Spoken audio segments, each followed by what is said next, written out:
राणा सांगा। कहने को तो नाम ही काफी है, लेकिन दुर्भाग्य है कि हमारी आज की पीढ़ी नाम के अलावा कुछ नहीं जानती।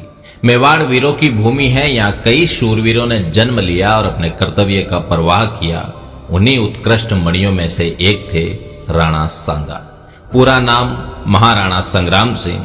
वैसे तो मेवाड़ के हर राणा की तरह इनका पूरा जीवन भी युद्ध के इर्द गिर्द ही बीता, लेकिन इनकी कहानी थोड़ी अलग है। राणा सांगा ने अपने जीवन काल में 100 से अधिक युद्ध लड़े और इन युद्धों के दौरान राणा सांगा ने अपनी एक आंख, एक हाथ और एक पैर गंवा दिया। फिर भी राणा रुका नहीं, झुका नहीं। कल्पना करिए, एक योद्धा जिसके शरीर पर 80 घाव है, एक हाथ नहीं, एक पैर नहीं, एक आंख नहीं, फिर भी वो रणभूमि में दुश्मनों को अपनी तलवार व भाले से मौत के घाट उतार रहा है, तो वो सिर्फ राणा सांगा है। खानवा के युद्ध के दौरान जब सभी राजपूत शासक राणा सांगा के साथ खड़े थे, बाबर मैदान छोड़कर भागने वाला था, उस वक्त शीला द्वितीय, जो सांगा का रिश्ते में उनका सगा बेनोई था, 30,000 घुड़सवारों के साथ एकदम युद्ध के बीचों बीच बाबर से मिल गया। भारत के भाग्य का फैसला हो गया। आने वाले 300 साल तक समरकंद से आए तैमूर वंशी तुर्क, जो मुगल कहलाए, हिंदुस्तान के भाग्य विधाता हो गए।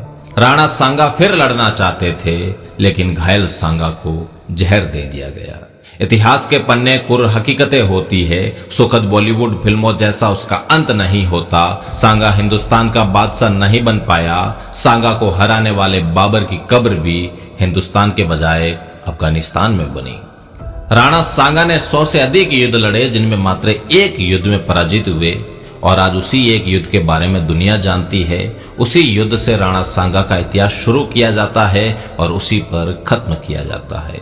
राणा सांगा द्वारा लड़े गए खंडार, अहमदनगर, बाड़ी, गागरोन, बयाना, ईडर, खातोली जैसे युद्धों की बात आती है तो शायद हम बता भी नहीं पाएंगे, और अगर बता भी पाए तो उतना नहीं जितना खानवा के बारे में बता सकते हैं।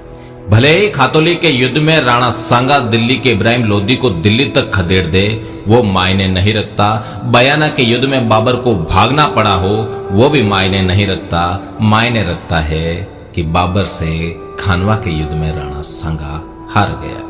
लेकिन जिन्होंने ये तय कर लिया था कि भारतीयों को असली भारत से कभी रूबरू नहीं होने देना है, उन्होंने हमारे सच्चे इतिहास का गला घोंट दिया। जिन बच्चों के खिलौने भी शेर और भाले थे, जिनके जीवन का अंत ही रण था, उनको इतिहास के अंधेरे में दबाकर मार दिया गया। वो भी ऐसे गला घोंट कर मारा गया कि किसी को चीख तक सुनाई ना दे।